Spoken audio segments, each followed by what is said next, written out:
Hello everyone, जय Jagannath. Welcome to my channel. तो friend देखिपे आम मिसिक कुआडे गोटे बाहर किंतु कहबिनी आम कुआडे जाऊँ आम सांगे आम जुआडे जाऊँ बुली आसबे।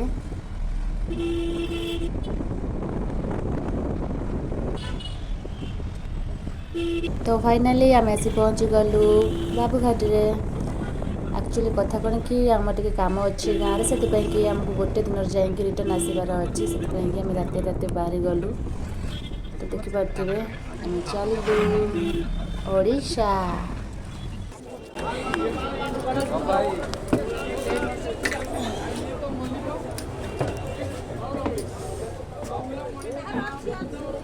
चल चल चल चल कोई बैग ऊपर ये जो तो वेट था जगह पर हम जाए हां सब बाहर बैठो उस साइड चल चल चल चल चल चल साइड तो बाहर बैठो ना साइड में उठो लोग जिद्दे जबड़ा ए साइड साइड साइड दे तो देखि पारथिबे आमे बे बस रे उठी गलु आ बस तरह तो जानथिबो हमर तो खाली ओडिया लोक। तो आमे आसी फाइनली पहुंच गलु। देखन तू सकल सकल अंधारिया देखा 4टा राति गाड़ी लगे देथिला।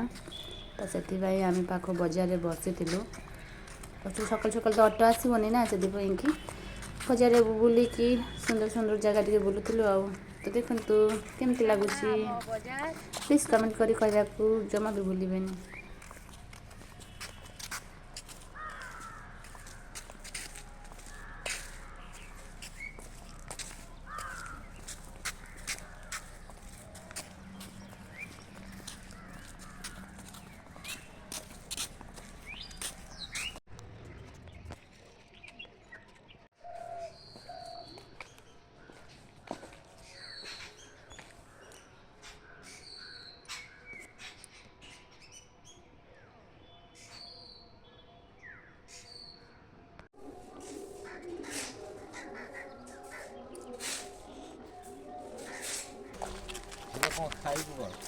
तो आम सकाल सकाल बुला भी सरीगला कम भी सरीगला।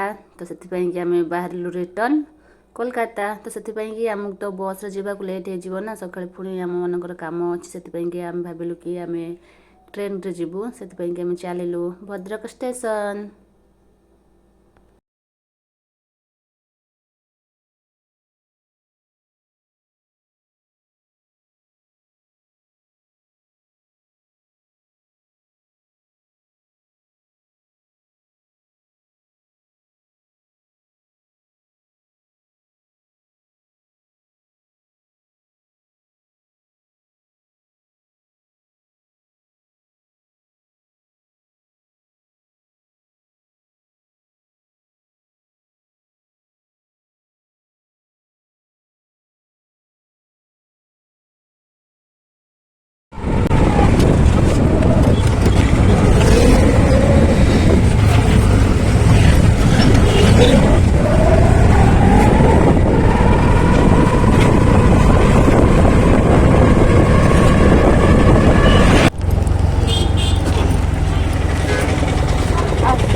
गाड़ी लेट कर लगे बहुत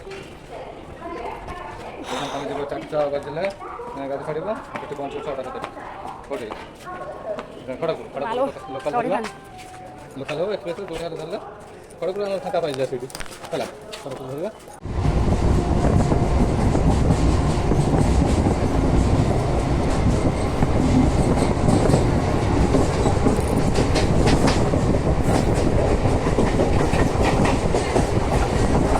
आम आसिक पहुँची गलु कोलकाता रे माने संतरागाछी रे आम से ओल्लै पड़ू से बहुत राति जाइला।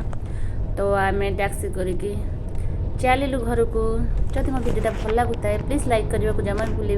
सुंदर सुंदर कमेंट करदे। आम आसिक पहुँची गलु देखा जाए ना हाँ हजिया टाइम के टाइम 1:10 है आज आम बहुत लेट हो गला तो ए समस्त टाटा